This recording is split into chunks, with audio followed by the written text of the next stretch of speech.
my probably a head good too thing for people to see far what it's really to like. look at the You second know, this monitor. is not a Like, it Christian needs to organization be, at all. This is a it needs very to be right there. angry, I could look right there. That's not too organization run bad, by, but I don't want to be dreadfully turning unhappy way middle-aged too West Virginians, far, like right exactly here. what it is. So only by Let's showing just fuck that in everything up. public The could monitor it ever needs to go be right forced to here. reform. So I actually thought it was a hopeful thing that the rest of America, not just we Episcopalians, could see what it's actually like, which is repulsive. I mean, I need to figure out how to totally use two non-Christian camera pagan. angles, cause I do have a But I have my think other cam. wokeism- look, it's just I have one two camera angles manifestation now. of I have something this that main has camera been angle, and then at I have work one right in here, this world but since Eden, which is I don't know evil. how to set it. I It's gotta purely look into it destructive. tonight It to exists figure out how under to the- set a them up. very dishonest guise, which is like to help and enrich and uplift people. It does none of that. It's a purely destructive force designed to wreck institutions that were actually humane and divide people from each other along the lines of race and sex. And it's just evil, and we should say that. Of course, it'll live on We'll in get some other people, bro, manifestation just get because it. evil in the world. Bro, I don't play soccer will always games, be with man. us. One of the reasons I think it got not gonna repeated in play such. it. Let's go to there are a Elon Musk couple and of ways MAGA. to see it. I mean, Elon is a special case, I think. What do you think of it? On board with Trump.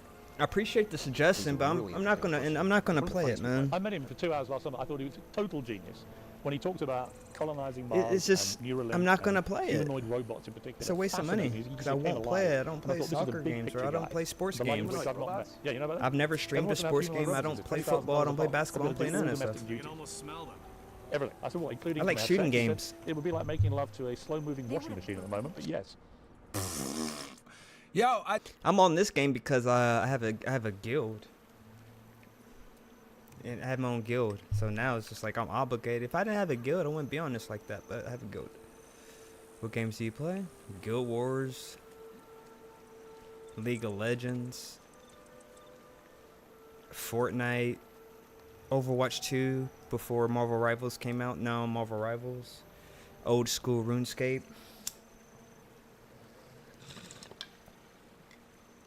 And it's my first hit of the whole stream.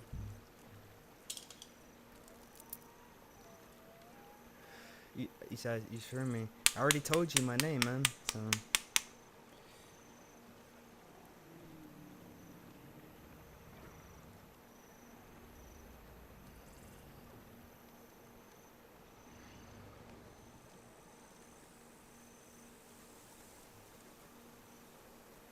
what time is this? 8.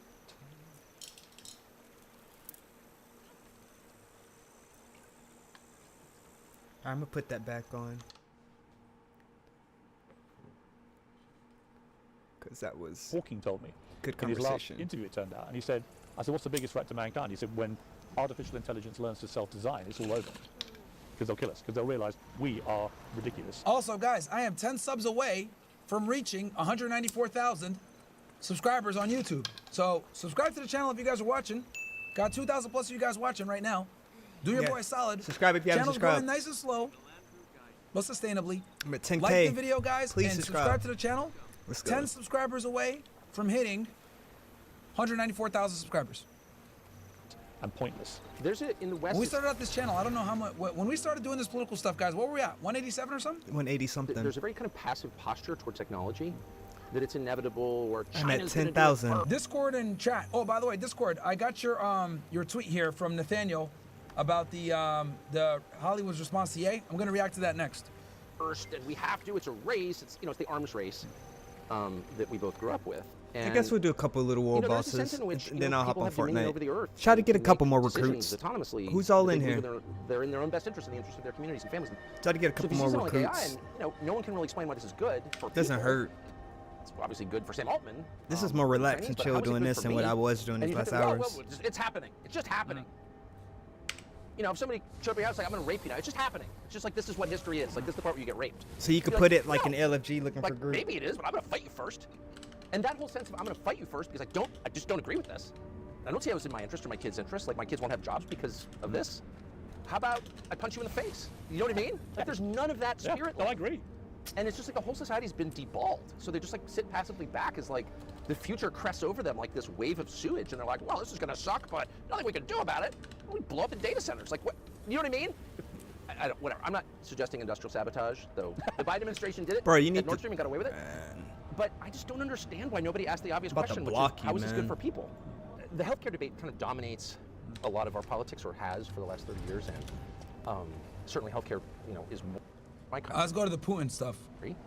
And I just don't accept that. There was never a vote. We're a democracy. In my country, we never had a vote on whether, we, as a matter of policy, hate Putin. It was a bunch of... Did we hit it? We hit the 194? Yeah, we did. Shout out to you niggas, bro. We're at 194,000 subscribers, bro. 200K on the way. Shout out to you guys, man. I'm trying to make this one of the best. I'm trying to make this the best political / commentary channel on YouTube. One of the best ones. Right? And honestly, the most raw. You guys know I'm gonna go a level beyond everybody else. That's why we call this a debrief, nigga. We go all the way. We talk about everything. Someone said I hide comments. No, bro. I've never once hit a comment on this channel, bro. I don't hide comments. YouTube does that. It might shit. be that you're using a banned word, bro. Yeah, YouTube would do Obviously, I gotta put filter words because you know YouTube is lame. If I could, bro, I'd let y'all niggas say whatever you guys want. YouTube like the Rumble chat, YouTube's honestly, super they can strict. say whatever they want. Castle Cup chat, they say whatever they You want. ain't got to really curse. YouTube blocks so much. They think it's us that's the creators doing it. We're not doing that. YouTube. I don't even block shit. I don't remove comments. Victoria Nuland and these full-blown wackos, these enemies of democracy, decided one day we need to take out Putin because I'm mad at him. I do block people though. I do take that back. I do block some people though. Thank you guys so much. Because they do be saying some stupid shit. Shout out to you guys. But for the most part, I don't when we remove started doing comments. this political stuff real quick, I'm trying to see how much we. I think we started at 186 chat, if I'm not mistaken. Did we start at 186 chat or 187? For some reason, no one When ever... we started doing this, when we took this channel from a true crime channel to a political, cultural, and true crime channel, it's all three now. I'm just not going along with that because I live in a free country and I don't have to go along with it. And so anyone telling me that I have to go along with it, I immediately just tune out. Like, I don't care what you say. Your opinion is totally irrelevant. This is a world boss. Have you ever considered running for office? No. But you never would? No way. That's not what I do. I mean, I don't want to have power. I What don't do you think I should be trusted. How do you with power. describe what you do now? What are you? Somebody said we got the best live chat. You damn right we got the best fucking live chat. We're the only live chat fucking slashing in the air and shit. We don't give a fuck over here. Bro, if I could, I will put all y'all chats on screen. But since I know you guys are gonna say crazy shit, I can't put it on screen. But I love to have the chat going crazy on the side. That's why when I go Rumble only, I put the chat up. When I go Rumble only, I put the chat up. Because I love to see what you guys gotta say. This It's fucking camera hilarious is watching nuts, chat man. It fly looks with a bunch of very crazy good, shit in it. y'all. Can y'all tell the difference? I'm gonna find a way to do it. Can where y'all tell I get you guys upgraded my camera and showing upgraded up my on screen lighting? all the time. It looks day and night difference. I'm someone who's trying to understand what's happening. Day and night difference, y'all. Elgato webcam, Elgato light. I feel that way. I want to understand what's happening in the world, and I want to know what's true and what's false. And I certainly don't. I don't understand what's happening in the world, and I don't know what's true and what's false. Every day I come up against this. We talk about it all the time in the car with the producers on airplanes. Is this true? I don't know. But that's what drives me. I want to know. I want to discern truth from falsehood if I can, knowing that you can't really actually, until you die, know what is really true. And if you were to succumb, in mid-pull of a gigantic... Yeah, I don't mind. In Maine. If that happened to me... Oh, he is. Okay. By my children, fondly, that's all I care about. And my wife. Yeah, I would like it if they were like, he was hilarious. He was a good guy, actually. That's how I feel about my father, who's still alive. But I love my dad, and I will always love my dad. And as long as I live, I will say, what a good man my dad Guys, where's the part of him talking with Gaza about this with Pierce? They were talking about Gaza.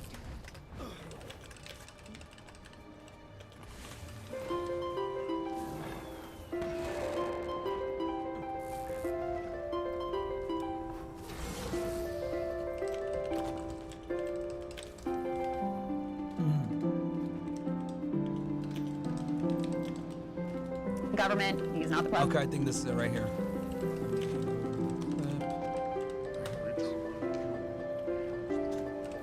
Let's take a listen. If you're intentionally killing civilians, you probably shouldn't beat your chest and brag about it. Maybe you call out Ben Shapiro for this shit. I agree with that. Maybe you make the case that we had to do it or whatever, but you should. I agree. You should weep, and that's evil, and you should just say it's evil. And I know it's really threatening to. Is it evil? Ben Shapiro to say that or whatever, but is it evil to kill civilians on purpose? Yeah, it is. I think it is. Really? Kids and children. Well, how is it not actually? In a war?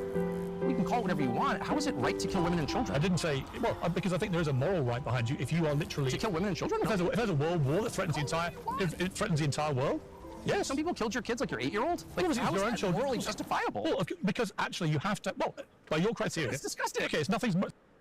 The hell are they talking about? Conversation just went wild. Mute that for a second. Come back. What the fuck?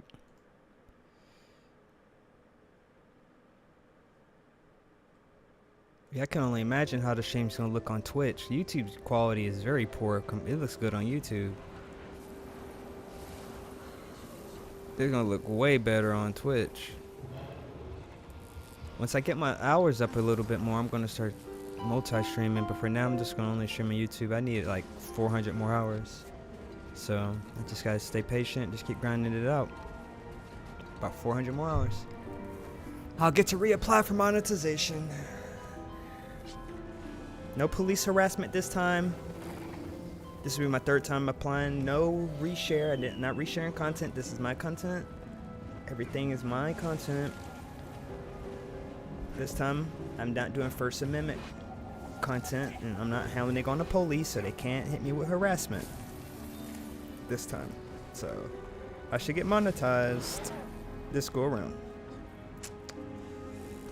And I'm monetizing everything else, so this will be the last thing I need to be off. I'll be monetized.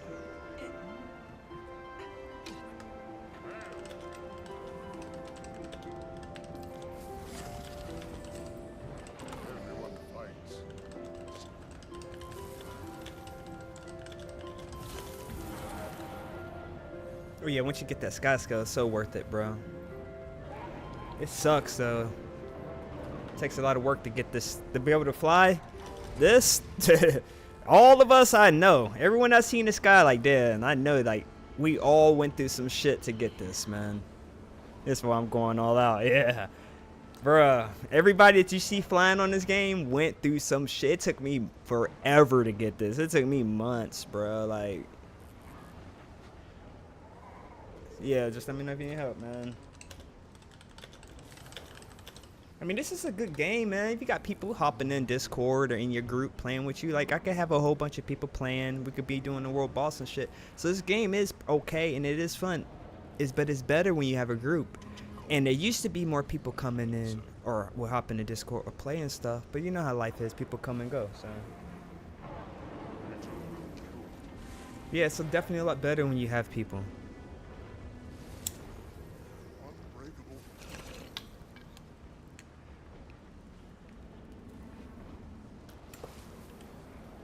Incoming. Remember your training.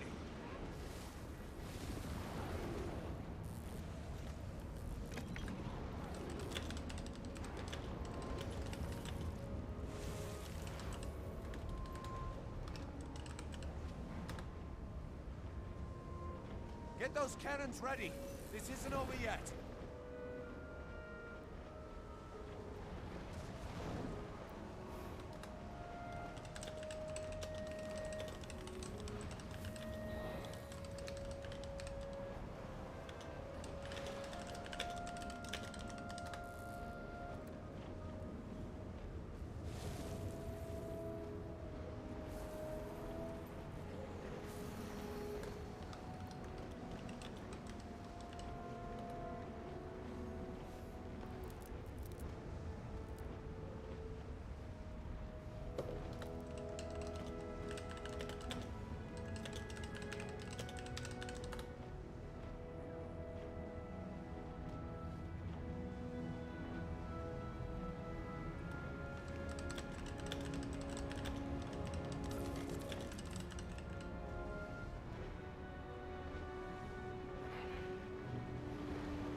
What is that? Wait, are you getting Sky Scout through,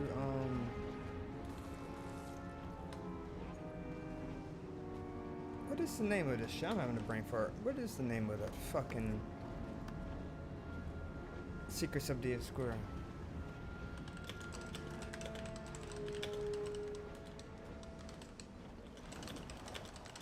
It'll be coming over those mountains any second now. I just know it. Eyes to the sky. Keep the dragon in your sights. We fight because we must. Because if you're going Secrets of Obscura, it's way easier. If you can it the old way. Oh, okay. Fire at will. Force it out of the sky.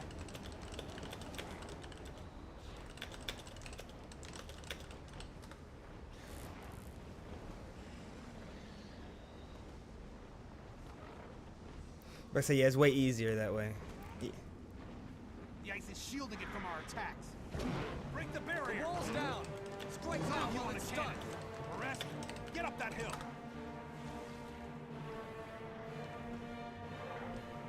Don't go after it unequipped. Guns Bombs and grenades are here at the base. Yeah, people get the sky scale super fast apparently with the scare, man. It ain't like how it used to be.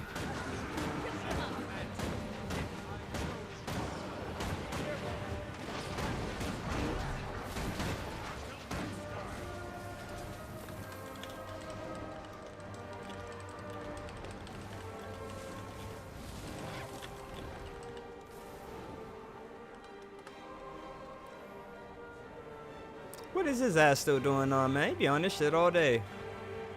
Older than time, man. We be running world. He beats world bosses in the morning. He's on this shit again. Like, there's different people who like play this shit a lot, and like at different time slots they'll do certain things. So this guy right here, older than time, he does world bosses in the morning. So if you hop on in the morning, if you want to do world bosses, he would be someone that would have groups up running them.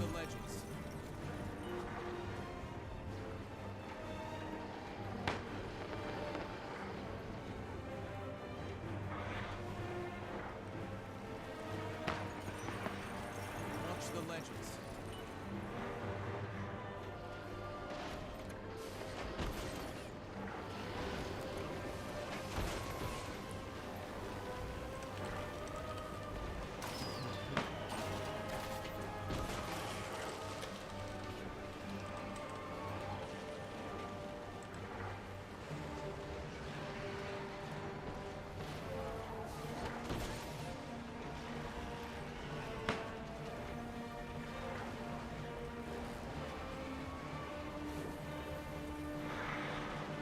All right, let's see.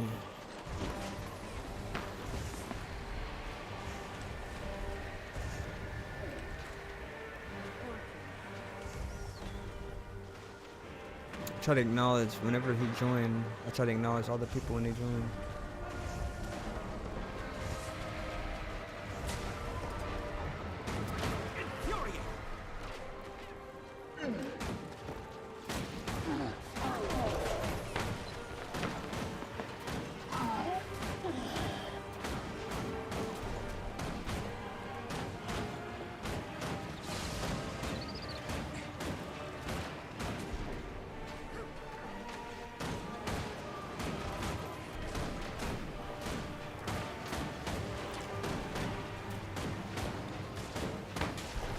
Listen, man. I mean, well, I do have my laptop. I need to get a second, get another monitor, but I do have the laptop too. So.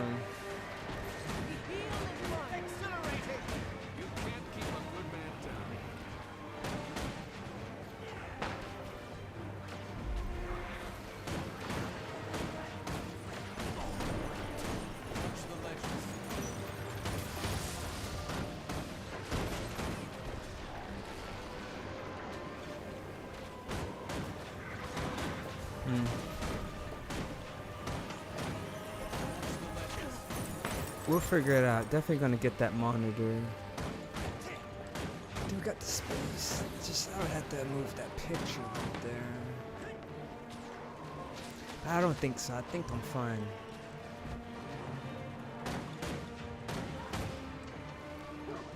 So many things I want to do, and we're doing to change up this the streaming setup.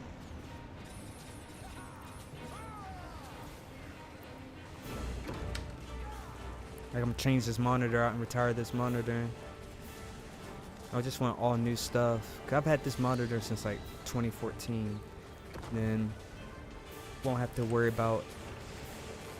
Cause in my mind, like, I wouldn't want to mount this on a wall or something. One is too big for the space. I couldn't mount this up on a wall. But it's just like, if I am gonna be doing that or mounting stuff on the wall, I want it to be new. Cause if I mount something that's 11 years old, this shit can die at any time, or a power supply or anything can go on something like this, and then just a lot of work. So if I'm gonna do all this mounting TVs and shit on the wall, it needs to be new. And then, you know, they didn't have like super high hertz monitors back in the day, like how they do now. So this one isn't super high hertz, so I would like to get a little bit higher hertz. So gonna repeat We're gonna replace this monitor. Gonna buy like a, I'm looking at, I mean they're cheap, but like getting like a 70, it's like a 17-inch monitor. Mounting it to the wall. Cause if I can, I would love to not have to move my computer. Cause that's gonna be another option, is rotate this computer, then I could put the second monitor on the desk.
Alright, waiting on the next boss.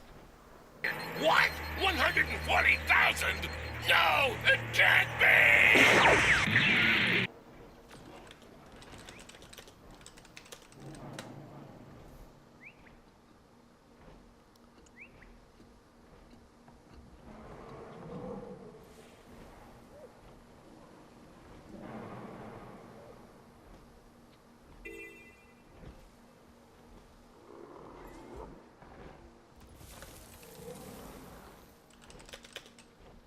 Oh, he is. Who the fuck is that in there then? Oh shit. Yo, he can join us.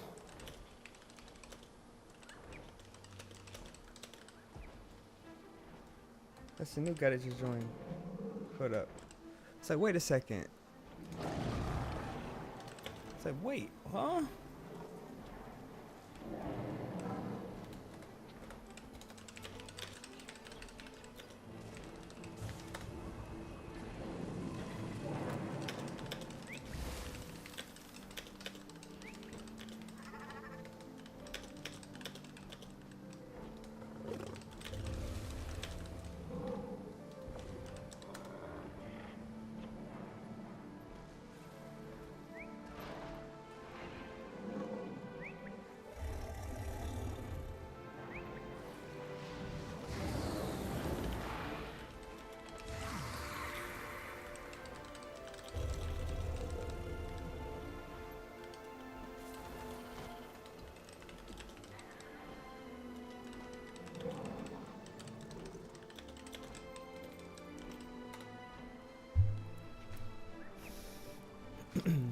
People use the base guardian. They don't use Firebrand.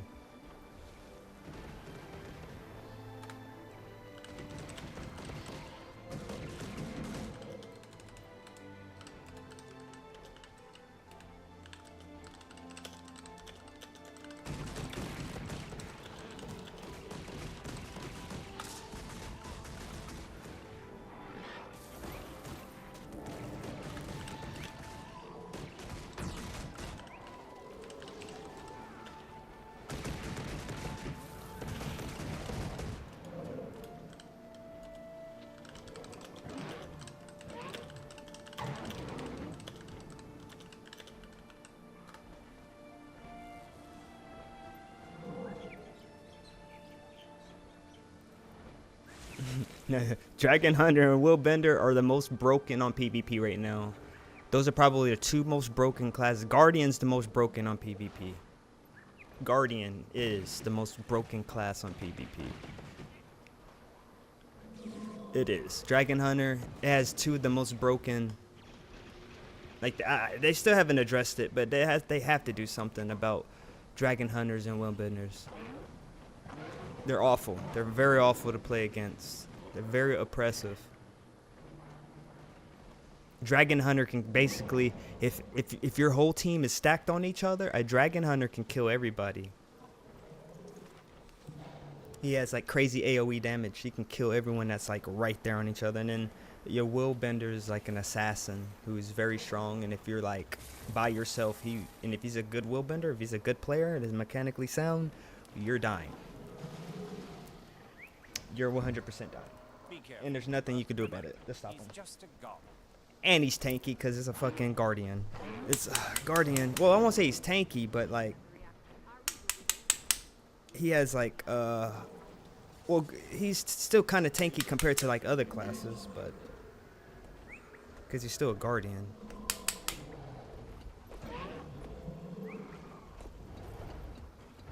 I don't really know if it's tanky or just like utility. I think it's more utility.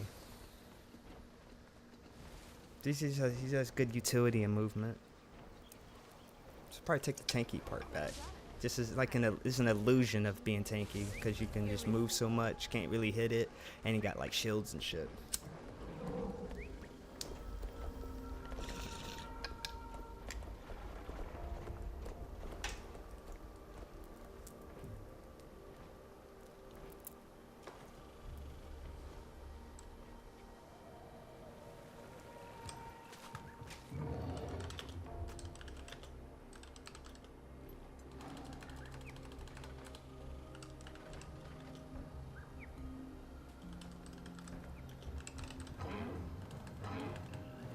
Rev.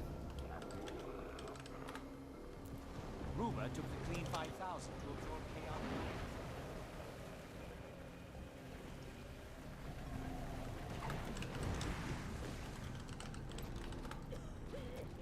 Respect.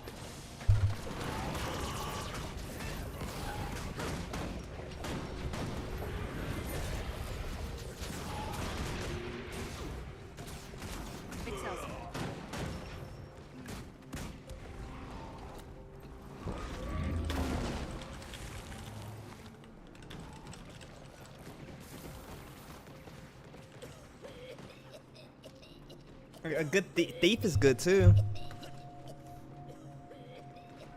If you want to be good in PvP, you can play what you want. Like I like playing the mech. I just view myself as pure DPS, which I am, like almost like an ADC DPS. But like, there's definitely classes you're gonna want to be playing. You want to be a Guardian. You want to be a thief if you can play it.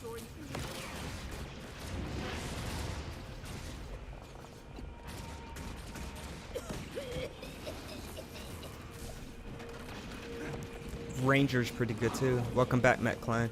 Yo, Matt Klein, can you tell a difference in my camera, in my stream, in my lighting? Does it look like it's improved to you? It should have.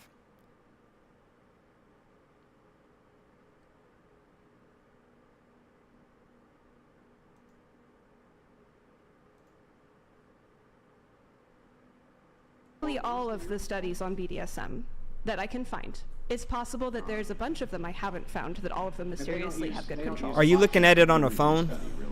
Not like the thing is you don't necessarily. I think on a have phone. to, right? It depends on the kinds of things that you're measuring. I think on a phone you're not gonna be able to. Are you looking at this on a phone? I need you guys to both make a closing statement on this. I don't really find this particularly material to the conversation. iPad. So I went through a bunch of your data, right? And since it's preloaded with essentially... Yeah, upgrade the webcam, and then I got more lighting. In other places who are No, there's definitely a difference, for sure, for sure. Anything, like nothing. There's really no good reason to believe it. Absolutely, it's a big difference. That it were true, that it's still less biased than what is being put forward by sociologists and sex studies facilities somewhere or universities, that still wouldn't prove your data is good. Even if all their data was wrong, still wouldn't prove your data is good. I agree. It would just prove its bias.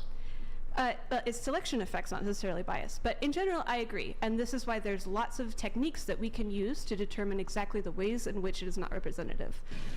And it's a long story, but I can go into all of those techniques that I have. All right, I'm just finding the best video right now, guys, to react to for this meeting with the president of Jordan. Or excuse me, the king of Jordan, Abdullah. Oh, I think he asked me to do a closing statement, so I thought that I was supposed to do it. Time permitting, we can maybe come back to the discourse about validity of surveys and self-reporting and so forth, but I do need to move things on.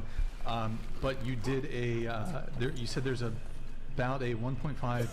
All right, looks like almost 800 of you voted for the Trump meeting. You guys do not want to see whatever anymore, so I will go ahead and switch this on over. Give the people what they want. We can come back to whatever maybe later. But this is so what we're doing now, guys, is this is Trump meeting with the King of Jordan. The reason why this meeting is very important is because, as you guys know, Trump said that they were going to take over, the United States was going to take over Gaza, right, and rebuild it. Now, obviously, we got about 1.7 to 2 million people that are displaced, that no longer have a home in Gaza, and he needs us to find a place to relocate them. So obviously, Jordan, who is directly, and you know what, let me go ahead and put this on a map. I have a Revenant, but because I do think it's important you guys see the geography. Can everyone hit the thumbs up? Might not be familiar with the Middle East.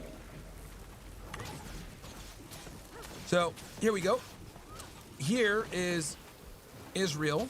Right here you can see Tel Aviv, etc., Jerusalem, and directly to the east is Jordan. Yeah. Right. Yeah, Harold. Right here.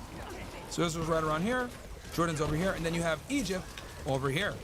So what Trump wants to do is he wants to move the refugees, the Palestinians, to Jordan in the east and south to Egypt. Yeah, it doesn't have to say obviously Revenant. This is a big fucking deal. Because Jordan has hosted Palestinians before, and they didn't like it. They did not like it, chat. They hosted Yasser Arafat, for those of you that aren't aware. Yasser Arafat, former head of the PLO. Okay, this guy I would say is famous, you know, obviously very controversial. Some people love him, some people hate him. But he Renegade, pretty much was, I would say, this guy was the face of Palestine that made this a world issue, for sure. He was good at marketing himself, great at getting out in front of other leaders in the West. He famously struck a deal with Yitzhak Rabin in the 90s called the Oslo Accords. And the reason why they're called the Oslo Accords is because they did them in Oslo, in secret, for obvious reasons. You know, people in Israel didn't want Palestinians to have a state, and then the Palestinians didn't want to give the Israelis a state. So they met and struck this deal in secret. They did it under the Clinton administration. And here's them famously shaking hands at the White House back in the 90s. When was this taken, this photo? 93, it looks like. You know, this was big, but obviously Yitzhak Rabin got assassinated shortly thereafter. He was assassinated by a far-right Likud party member.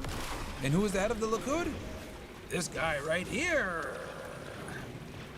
Benjamin Netanyahu. Many believe that Benjamin Netanyahu was behind Yitzhak Rabin being assassinated because he's a part of obviously the Likud party, who was originally run by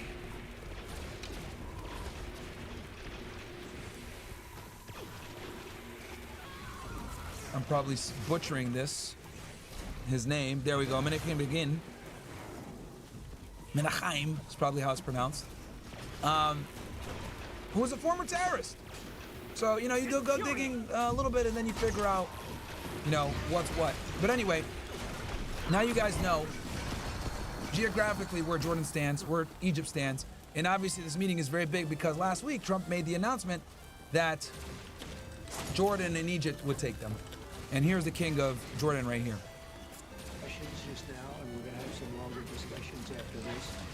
And the relationship with Jordan has been very strong, has been with. And it's strong because we give them a lot of aid to play nice with Israel. They are a ally of Israel through financial bribery. Let's just be honest here. I'm just gonna call a spade what it is. We pay Jordan and Egypt a lot of fucking money to play nice with Israel because clearly they're right there bordering Israel. Me, and I really has been with the country, but I think I've been closer than other presidents to Jordan and what Jordan represents. And yes, and that is because Jordan is the neighbor directly east to Israel, and that is important for for Israel's security to have Jordan as an ally. Jordan is responsible for protecting the airspace. They don't let Iran send their missiles over their airspace. They shoot them down all the time. So Jordan is absolutely an ally to Israel. At the dismay of much of the Arab world. The Arab world dislikes that Jordan is so supportive of Israel. Oh, and Yasser Arafat led a bunch of coups in Jordan when he was being housed there temporarily against the Jordanian government, and this is why Jordan is reluctant to take on Palestinians. I forgot to mention that. And it's an honor to have you and your son with us today. And if you'd like to say a few words, and thank you very much. Mr. President, thank you very much for having us in so short after your inauguration. I think just as a testament to what you said is a special relationship. Speaks perfect English. Between our two countries and the personal relationship, friendship and trust between the two of us. Mr. President, I truly believe that with all the challenges that we have in the Middle East, that I finally see somebody that can take us across Base the Guardian is good. stability, peace, and prosperity. Guardian is by far the best and it is, I think, PvP. our collective responsibility in the Middle East the best. Continue to work with you, to support you, to achieve those lofty goals. So I'm very delighted to be here, and as you said, sir, we've got some very interesting discussions ahead. Very good, very good. Thank you very much. Mr. President, many people in the region, especially Jordan, are worried about the annexation of the West Bank. Will you give His Majesty the King guarantee that you won't allow Israel to annex the West Bank? Okay, will you guarantee that you won't allow the annexation of the West Bank? Why is she asking this question, guys? Because right here, this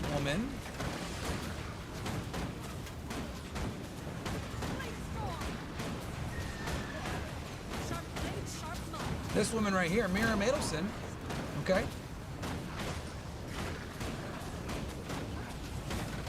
Okay. The biggest donator to the Republican Party. She's an Israeli-American physician, businesswoman, and political donor. Her husband, Sheldon Adelson, this guy right here, was a American businessman, founder, etc. He's dead now. He passed away in 2021. But his wife now runs all of his, pretty much has all of his money. This woman gave Trump like $100 million, chat. And many believe, this was reported in Israeli media, that she gave the $100 million under the premise that Trump will annex the West Bank. Now, for those of you that are wondering, once again, we're going to go back to the map. Israel. Boom, come here. West Bank, guys, is right here. You can see it right here. There's the West Bank right here. So this area, oh shit, I'm in the way, my bad. You can see it right here. Now this area, they're building illegal settlements here, okay? Where many in the international community has condemned this for obvious reasons. So, yeah. But Miriam Adelson wants them to annex that. 6 feet tall. The worst. I think that's going to work out. And many believe that's what her $100 million contribution came with. That contingency. Very well. That's not really what we're talking about today. I think that's something that's going to work out automatically, and it's in good shape. And we discussed it, other people have discussed it with us and with me, That's going to work out. West Bank is going to work out very well. Mr. President, why should the king take in the Palestinian people? He's made clear he doesn't want to. Well, I don't know, but he may have just something to say because we discussed just briefly. I think maybe you want to say it now, or well, Mr. President. Here, I got a better map here for you guys. This is from Amazon, but it'll work for the purpose of this discussion. You guys can see here. This is a bit bigger. Boom. Here's the West Bank, this area here, which they're building illegal settlements there, chat. Which is obviously highly contested all across the international community. Everyone is condemned in the international community, saying that they're illegal. I think we have to keep in mind that there is a plan from Egypt and the Arab countries. We're being invited by Mohammed bin Salman to discussions. Mohammed bin Salman is the guy that pretty much rules over Saudi Arabia. In Riyadh. AKA MBS. I think the point is how do we make this work? Shout out to Who Fisfinus. Hey Martin, big fan. Question for you. Would you suck a for you gay? All right. What the fuck? When I heard that would you suck I was like, this ain't going well. Of the United States, of the people. There should never, no man should be asked. The beginning of his sentence towards another man should never be asked, would you suck? And right there it stops. That sentence is, no, I don't want to hear the sentence anymore. That sentence is dead to me after that point right there. The man's asking me, would you suck? Ah! No more. No more. Excuse me, wait, just please.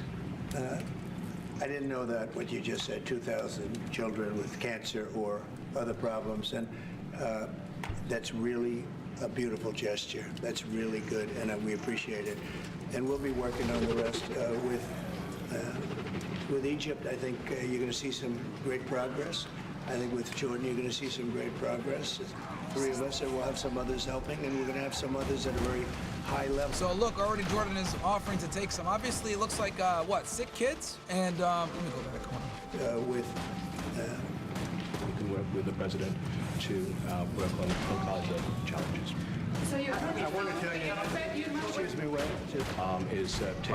we have to keep in mind that there is a plan from Egypt and the Arab countries. We're being invited by Mohammed bin Salman. Dramatically, and it's in good shape. So I'm very delighted to be here. And as you said, sir, we've got some very interesting discussions ahead. Very good, very good. Thank you very much. Mr. President, many people in the region, especially Jordan, are worried about the annexation of the West Bank. Will you give His Majesty the King guarantee that you won't allow Israel to annex the West Bank? And how are you going to? I think that's going to work out very well. That's not really what we're talking about today. I think that's. You avoided the question completely. It's not really what we're talking about today. It's going to be well, though. Something that's going to work out automatically, and it's in good shape. And we discussed it. Other people have discussed it with us and with me. That's going to work out. West Bank is going to work out very well. Mr. President, why should the king take in the Palestinian Very general answer. Didn't really answer it. Good politician deflection. people? He's made clear he doesn't want to. Well, I don't know, but he may have just something to say because we discussed just briefly. Put him on the spot saying that right there with the King of Jordan right there. Yeah. I think maybe you want to say it now, or? Well, Mr. President, I think we have to keep in mind that there is a plan from Egypt and the Arab countries. We're being invited by Mohammed bin Salman to discussions in Riyadh. I think the point is how do we make this work in a way that is good for everybody? Right. Obviously, we have to look at the best interests of the United States, of the people in the region, especially to my people of Jordan. And we're going to have some interesting discussions today. I think one of the things that we can do right away is take 2,000 children that are either cancer children or in very ill state to Jordan. All right, so they're going to take... We got to destroy the cannons up here. Children that have cancer and kids that are extremely ill. That's what they're going to do first. At least that's what he's saying at this press conference. 2,000 is nothing though, chat. Let's be honest. 2,000? Bro, it's almost 2 million that are displaced. Jordan as quickly as possible, and then wait for, I think, the Egyptians to present their plan on how we can work with the president to work on so wait a second. Challenges. So you're I want to tell you, excuse me, wait, please. I didn't know that what you just said, 2,000 children with cancer or other problems, and that's really a beautiful gesture. That's really good, and we appreciate it. And we'll be working on the rest with Egypt. I think you're going to see some great progress. I think with Jordan, you're going to see some great progress. 3 of us, and we'll have some others helping, and we're going to have some others at a very high level helping, and the whole thing will come. It's not a complex thing to do. And with the United States being in control of that piece of land, a fairly large piece of land, you're going to have stability in the Middle East for the first time. And the Palestinians, or the people that live now in Gaza, will be living beautifully in another location. They're going to be living safely. They're not going to be... Translation, we're going to get them the hell up out of there so we can turn Gaza into a Vegas in the Middle East to compete with Dubai for tourism and profitability. Gaza is in a nice ass area. That is what's gonna happen, my friends. If you look at videos of Gaza, look on the map, it's just like right on the fucking, right off the coast. For so many years. Very beautiful. Right off the fucking water. Everyone's being killed. They're being very nice location. It's like yeah, and we're paying for it because we give Israel the money to do it. Alboy says, I don't have a good feeling about Gaza, Palestine. Trump continuously dodges the tough questions. Reporters ask about it. Adelson is definitely going to get her money's worth. Trump's great for so many things for USA, but I really despise how Jay Ding Dong he sucked. Yeah, bro. Well, again, you got to look at the donors, you guys. Always look at the donors. The donors are the ones that control the policy, man. I guarantee you guys, a lot of these cabinet picks that Trump made, Adelson had a word in it, man. Because look, a lot of them are pro-Israel neocons. Pete Hegseth, pro-Israel. Marco Rubio, pro-Israel. Actually, she's donated to his campaign. Okay? Pam Bondi, pro-Israel. Kristi Noem, pro-Israel. She passed a bill against anti-Semitism in the state of, what, South Dakota? Bro, how many Jews live in South Dakota? What the fuck? Like, what? Makes no sense. But yeah. Living in hell, and they're going to end up having a... Always follow the money, chat. Trump doesn't like Netanyahu, we know that. But that doesn't matter, because Netanyahu has the support of the donors. A great home, great families that don't have to get mugged and killed and beaten up and harassed by Hamas and everybody else. And I know we'll be able to work something, and what you just said about the 2000 is fantastic. It's so beautiful. It's music to my ears. By the way, guys, how are you guys enjoying this stuff? I really do want to get a weigh in here. I meant to do this earlier in the show, but now that I got you guys here, I really want to... How are you guys enjoying this political/cultural commentary, guys? Are you guys getting your news through here? Are you guys just coming into... You watch the news already, then you just want to get my take on things? Are you guys hearing it first here, or you're hearing it first somewhere else, then you kind of want to get another perspective? Do you watch me because you disagree with a lot of my political stances and views, and you just want to see the opposition? The comment below, I'm looking at your guys' chats right now, what you guys are saying. I just listen because I like him as a content creator. How are you guys liking this stuff? For the most part, I'm already aware of most of the things. Okay. Like the news, some of you guys are getting news here. Okay. Might hear some things that are like I'm not aware of on there, but for some of you, this is your news. Some of you guys like the red pill take. Okay. My algorithm's only news, really. If I go on TikTok or go Instagram or anything, it's gonna be news and weather shit. Thank you so much. I appreciate that. Shout out to my guy Nick. All the shit just comes right to me. There's a reason why I get off when he goes on, guys, because I truly do want you guys to go support him. Because my algorithms are boring. You know, he's one of the few guys that I actually listen to. You wouldn't like my algorithm. Everyone else is. If you looked at my phone and looked, you'd be like, what the fuck? More information, cool. Background talk for studying, cool. World War II breakdown, that will come soon. Very educational, awesome. All right, cool. Well, that means a lot, guys. So I will continue to work really hard behind the scenes to make sure I study stuff up before I give you guys my breakdowns, because I truly do feel as though, that's why I asked this question. It seems like a lot of you guys get your news here first. So I gotta make sure that I'm very cautious about what you like. I'm very accurate in what I'm talking about. Give you guys the best take I can. on stuff, because obviously if a lot of you guys watch this stuff, then I need to ensure, as your primary news source, then I need to make sure that I'm accurate and I'm on point. Mara, do the news daily. You and your channel will pop off. Look at what Osman Gold is doing. That regard can make it. If you can, keep doing what you're doing. Yeah, I appreciate that. If you haven't subscribed, can you subscribe? You guys mentioned Osman Gold, and he's a wokey, man. You guys were trying to say that he's base. He's not base at all. Trump says he wants to move them so they don't have to live in badly war-torn area. The only reason why that area is like that is because of Israel, not Hamas, not anyone else. If they treated Palestinians like actual humans, there wouldn't be issues. Yes, my friend, I agree with you, boys. I agree, and that's why they leveled Gaza in the first place. They wanted to make it a commercial tourism destination. Guys, Gaza sits on prime real estate. It looks nice. Look, let me show you. Gaza's beautiful. Let me, I was like, holy shit, when I seen videos of Gaza, I was like, yo, I would love to be in a place like that. If it had some warm-ass weather. So here's Gaza, right? Don't let that weather be warm year long. Guys, Gaza sits literally right on the ocean.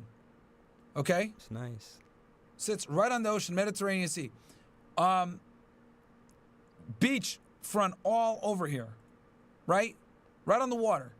So this is prime real estate. Oh, shit. Let me screen share. I'm sorry. This is prime real estate, chat. Prime real estate. Okay? Literally right here. Perfect place to be. Perfect place to be. That's why they leveled it. I did a whole monologue on this thing on this episode right here. Who's all in here? Which I highly encourage you guys to go watch. We're still on the front page of Rumble. Let's go, baby. For picks. So, you go to my channel, Myron Gaines X, which we're growing nice, guys. Okay.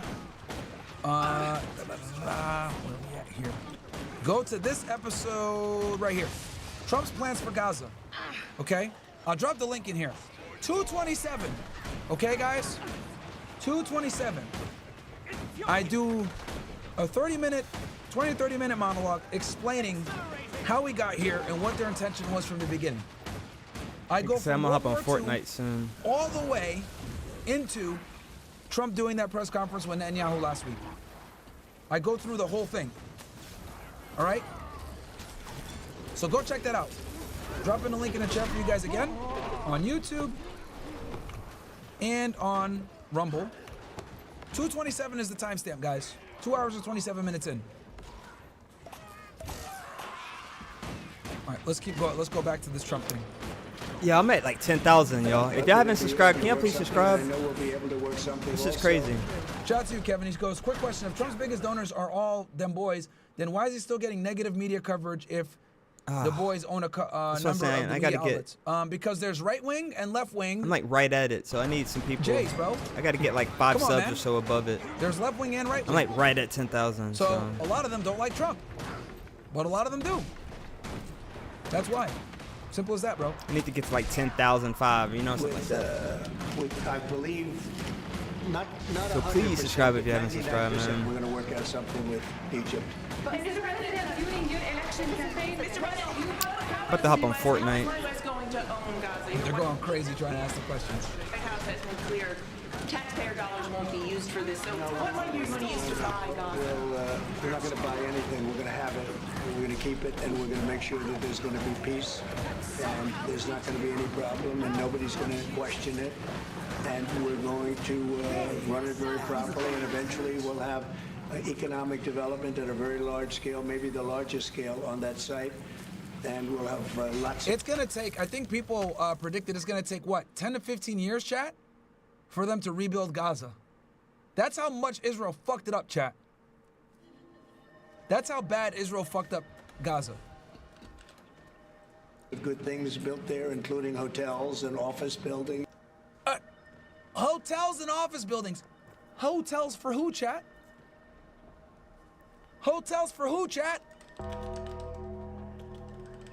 Bro, I've been pretty spot on, haven't I? Gaza is going to become the next Dubai.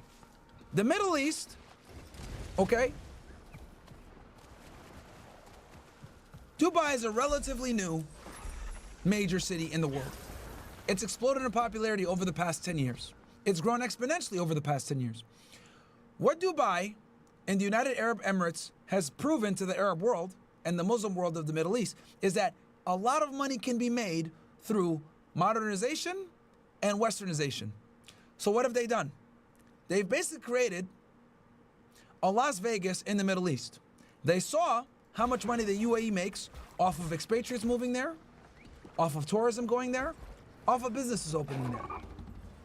Guys, 90% of Dubai is foreigners, okay? Let that sink in. 90% of Dubai is foreigners, chat. A lot of people don't know that. It's hard to find an actual Emirati in Dubai. I've been there multiple times, okay? Nice place, nice and clean and safe. Most of the people that are there are Indians, Pakistanis, people from the Philippines, etc. A lot of British people are there, good amount of Americans, a lot of Westerners. So, the Middle East saw the UAE grow, thanks to Dubai. So now, Saudi Arabia is trying to replicate, building a city in the desert, pouring billions of dollars into manufacturing and creating tourist attractions. This is why they've been going so hard with getting the WWE over there, getting boxing over there, getting entertainment over there, and they've simultaneously loosened their laws on alcohol. Why? Because they understand that if the Middle East wants to bring more money, they need to modernize a bit, which means becoming a bit more westernized. Okay? So, Saudi Arabia has saw this and started changing things around, and I think they see great opportunity in Gaza because it's on a beachfront, it looks nice, and you got Israel there to babysit it. It could be a U.S. territory, it could be run by both Israel and the United States. But the point is that it does two things. It generates revenue for the United States and for Israel, and it guarantees Israel's security. Because now, they don't have a hostile force right next to them. On the contrary, they're gonna have a lot of happy tourists spending money in Gaza, which will benefit Israel, and hell, they might even go in and visit Tel Aviv while they're there. So that was the intention the whole time. The Middle East is trying to modernize and make tourist money. And Dubai was the frontier in doing that.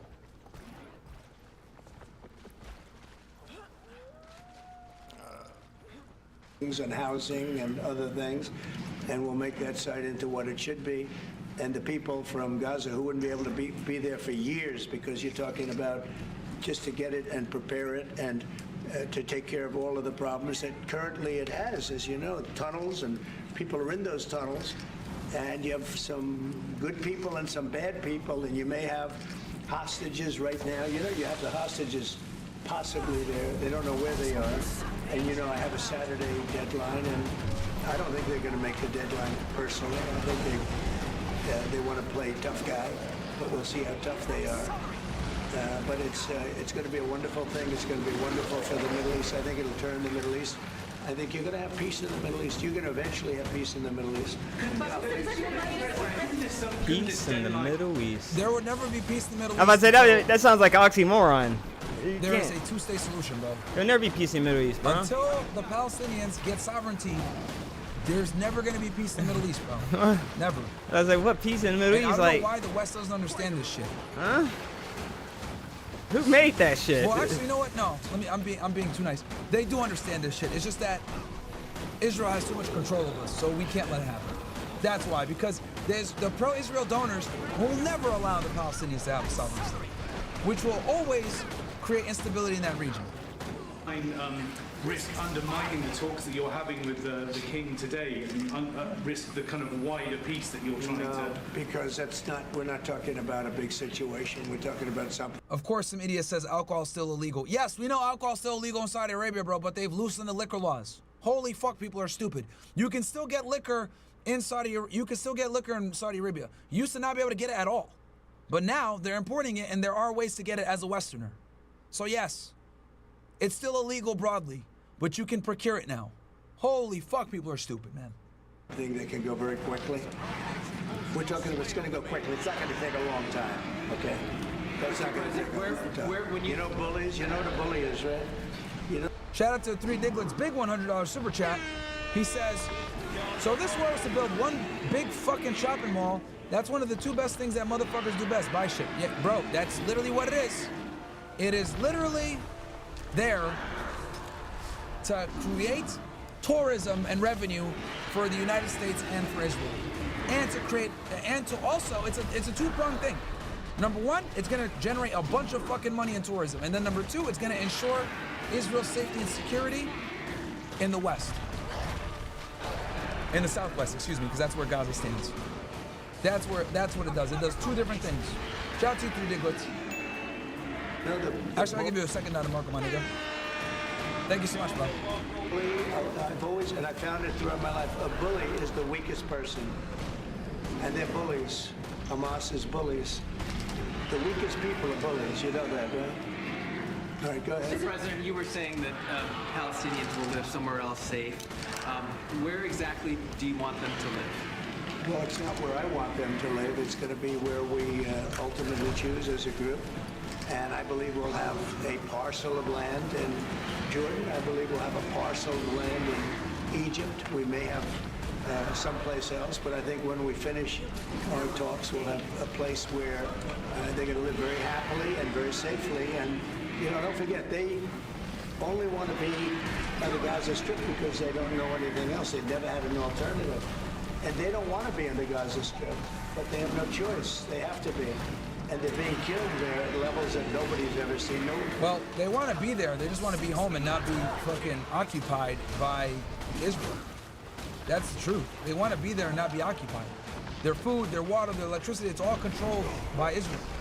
No place in the world is like as dangerous as the Gaza Strip. They don't want to be there. They have no alternative. When they have an alternative, not one person will want to stay where they are. Nobody wants to stay there. They're living in hell. It's a death trap. Mr. President, Can everybody hit the thumbs up for me? Who's here? They're showing people here, but no one's saying anything. Who's here? All right, she's asking the tough questions. You won't be able to force them to leave the land. Please. We're moving them to a beautiful location where they have new homes, where they can live safely, where they'll have doctors and medical and all of those things, and I think it's going to be great. Yeah, any questions? King Abdullah, what do you think about the U.S. taking over the Gaza Strip? Do you want to see the U.S. own the Gaza Strip? Well, I think, as I said earlier, the president is looking at Egypt coming to present that plan. As I said, we will be in Saudi Arabia to discuss how we can work with the president and with the United States. So I think let's wait until the Egyptians can come and present it to the president and not get ahead of ourselves. And is there a parcel of land in Jordan that you're willing to have Palestinians? Well, I think what we said, I have to look at the best interests of my country. I think the president is very happy that we do this thing with 2,000 children as quickly as possible. And again, I believe that the president is looking forward to getting a group of us Arabs here to discuss the overall plan. And last question, the 2,000 children, are those from the Gaza Strip? Absolutely, from the Gaza Strip. Are you willing to change your mind, Mr. That's from the Gaza Strip, the 2,000. Are you willing to change your mind if you hear the Egyptian and the Arab plan end of the month? If they present you something different, are you open? I think we sort of have gone down the line. We know pretty much what is going to be presented.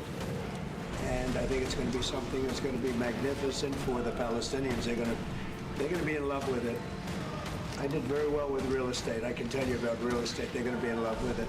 But Mr. President, doesn't concern you. Yeah, and your son-in-law, Kushner, he knows a lot about real estate too.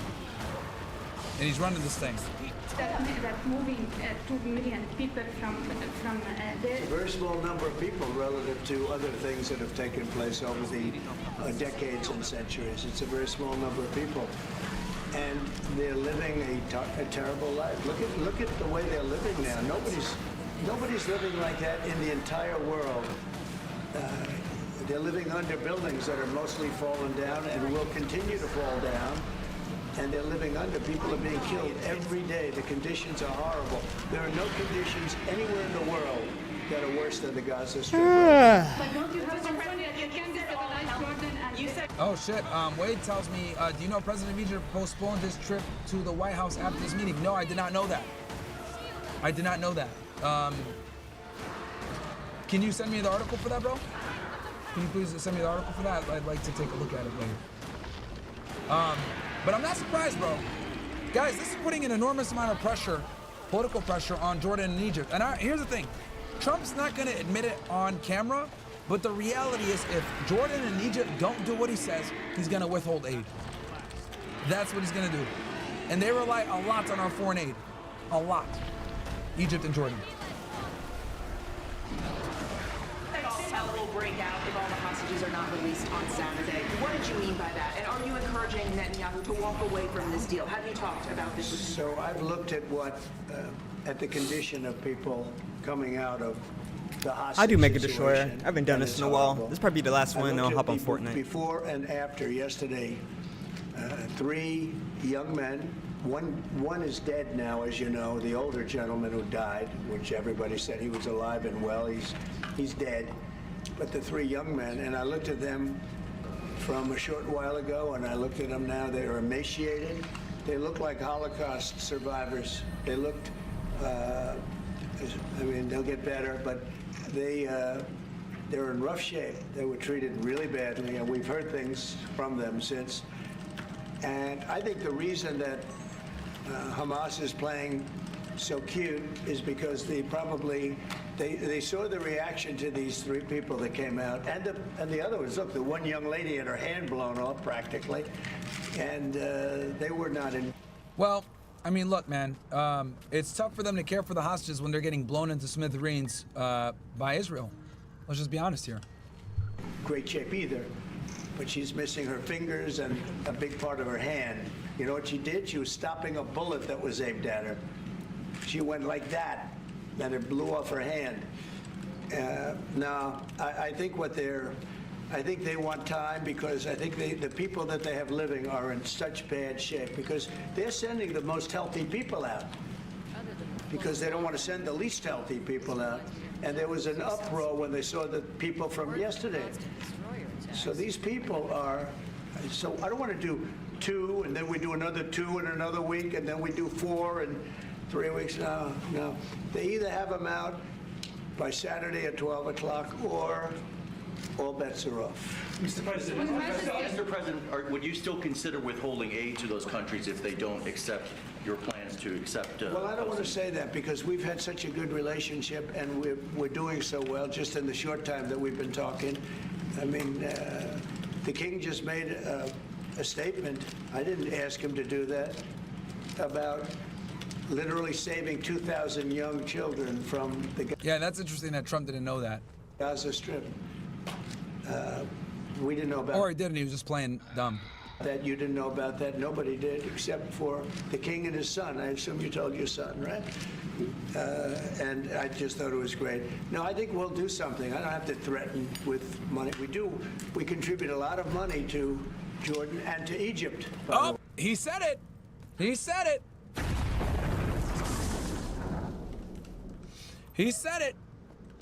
Guys, do I miss? What did I tell y'all, bro? A lot to both. But I don't have to threaten that. I don't think. I don't have to threaten. Constant destroyer attacks. I could retire here. I remember there was some dumbass niggas in the chat telling me, oh, they're not gonna take them. They wouldn't take them under Biden. Why would they take them under Trump? I told you, motherfuckers. I told y'all. They are heavily reliant upon our fucking money. He just threatened them right then and fucking there, chat. Holy! I told y'all, bro. I told y'all, man. People be thinking like I'm not out here. Like, bro, I be researching. I know what the fuck I'm talking about. Bro, their economies heavily depend upon us giving them aid. The only reason they play nice with Israel and give them all this information is because we give them aid. Matter of fact, now that I think about it, someone here just chatted on Rumble, $10. He says, Divine Diz says, question, is anyone taking accountability for the failure of intelligence that allowed the October 7th attack in the first place? Good fucking question. I'll tell you guys who didn't take accountability. Right after this attack was successful, you know who came out first to say, what the fuck? It was the Egyptian intelligence. Why? because they wanted to make sure immediately that they warned Israel that the Hamas was gonna attack, and they wanted to pass the buck over to the fucking Mossad and Unit 8200, etc., and the Shin Bet. They wanted to pass all that accountability to them. Hey, look, we had this information. We shared it with them. Do not withhold our aid, United States, because we told these assholes, and they didn't act on it. So yes, the accountability and the failure is all gonna go to the Israeli intelligence agencies, because Egyptian intelligence knew, and they fucking shared it immediately. Because the day after October 7th successfully happened, the Egyptians ran to the media and said, yo, we told Netanyahu, we told Yoav Gallant, we told their fucking whole cabinet, we told everybody that they were gonna fucking invade, and they didn't do shit. I think we're above that. I do believe we're above that. See, look at him. I love that he's putting the king under pressure by saying we're above that. We give them a lot of money. We don't have to. Look, he's dry threatening him right there, chat. Basically, what he's saying is, you're gonna take these fucking refugees, asshole. You guys are gonna divvy it up. You're gonna get 500K. You're gonna get 500K. You're gonna get 500K. Y'all niggas are gonna take it, and we're gonna give you guys more aid to support these refugees coming in. That's how they're gonna do it, like we've always done it. In the Middle East, guys, understand this reality. Okay, we've either destroyed and toppled Middle Eastern countries, or we've bribed them off and paid them in the Middle East. It's one of those two.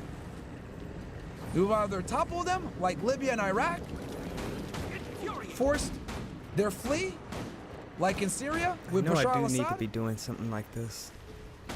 Funded their destruction, like we did with Lebanon. Or we just bribed them, like we did with Morocco, Algeria, Egypt, and Jordan.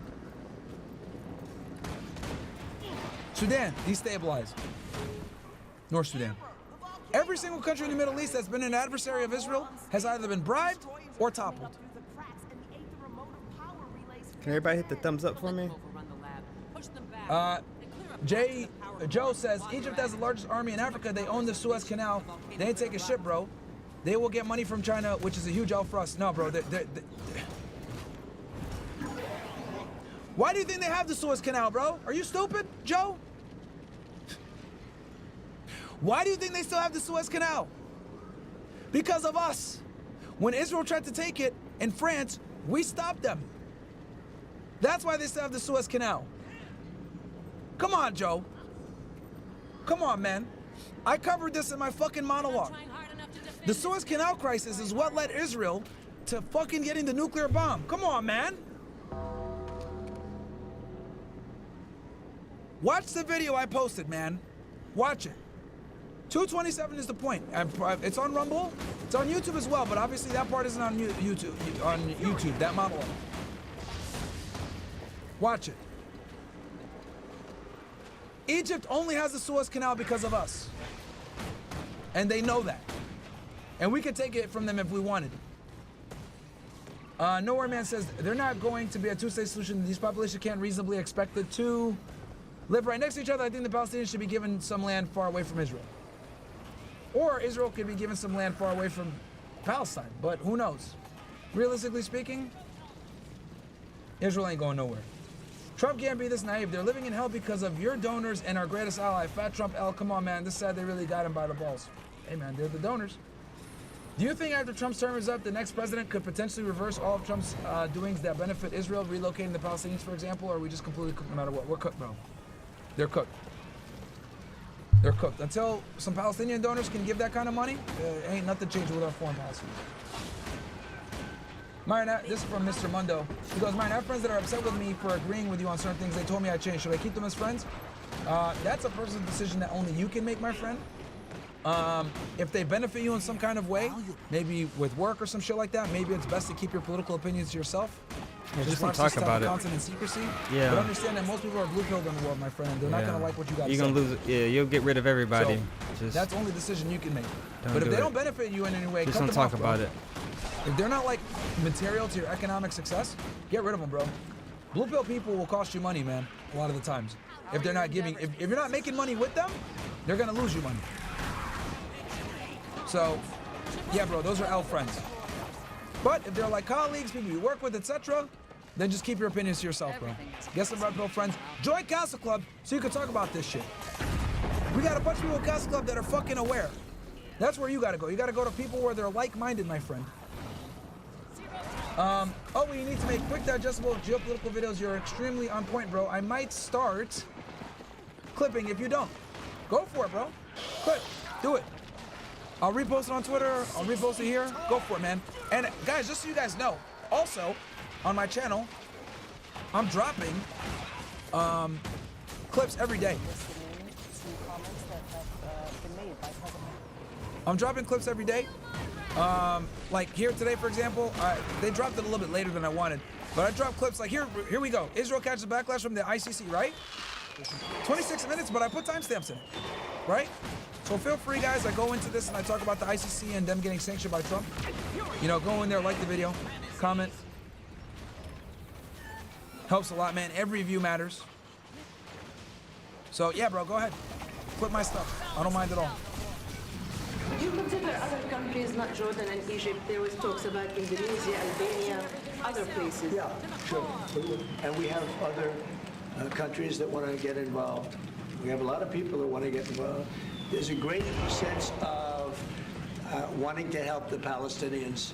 There's a lot of good countries out there, people that rule those countries with big hearts, and this gentleman is at the top of the list. And if they don't want to leave, how are you going to force them, Mr. President? Oh, they're going to be great. They're going to be very happy. Can you Your Majesty, should we expect that the Jordanian response would be part of a... Someone asked, Maya, can you explain the Hannibal Directive? I explained it on yesterday's show. I'll drop the link for you in the timestamp. United Arab response? The response will be from a multitude of countries, Arab, international. I know the Europeans want to step in. And again, we'll probably have to look to the help of the United States to make sure that COGAT, which is the clearing agency on the Israeli side, makes it as efficient as possible.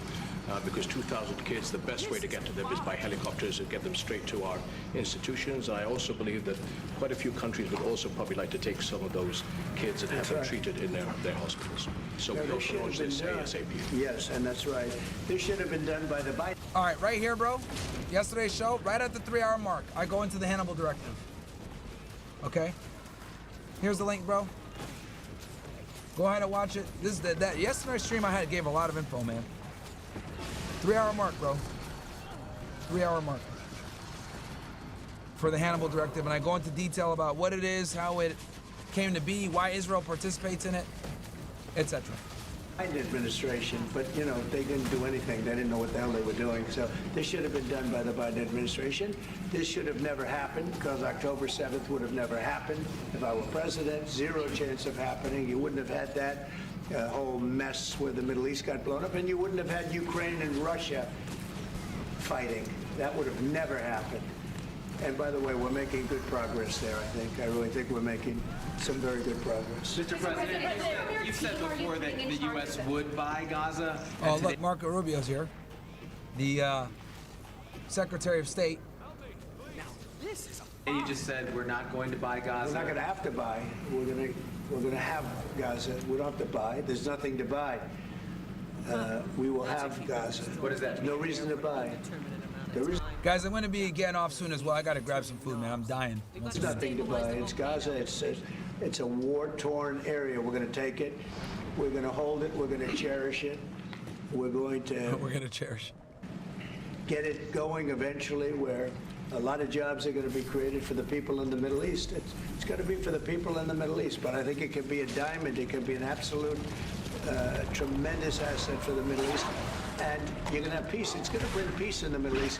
Gaza, the way it is right now, every 10 years, you're going to have the same. This is Don Fred Corleone. Are you retarded, nigga? I'm criticizing Trump right now. What the fuck are you talking about riding Trump's dick? I'm one of the few political commentators that actually criticizes Trump when it comes to certain points, especially with Middle Eastern foreign policy, you dumb fuck. I literally just exposed his main donator, how much money she gave, and why there's the potential of the West Bank being annexed and why this whole Gaza thing is happening in the first place, retard. Same thing happening. I've watched it so long. All the death and destruction of Gaza. Some of y'all niggas are retarded, bro. Shout out to Alacosta, gifted a subscription to my Iron Gains X. I appreciate that, bro. The civilization's been wiped out in Gaza. No, it's going to be a tremendous thing. It's fronting on the sea. It's going to be a great economic development job. It's going to put people to work, a lot of people to work, and those people are all going to be from the Middle East. And just to follow up with one on that for King Abdullah, can you clarify again, sir, how do you feel about the U.S. taking Gaza, as the president said? Well, again, this is something that we, as Arabs, will be coming to the United States with something that we're going to talk about later to discuss all these options. And Mr. President, take it under what authority? It is sovereign territory. Under the U.S. authority. Mr. President, would you Nigga said under U.S. authority. to personally develop property in Gaza after this happens? No, I've had a great career in real estate.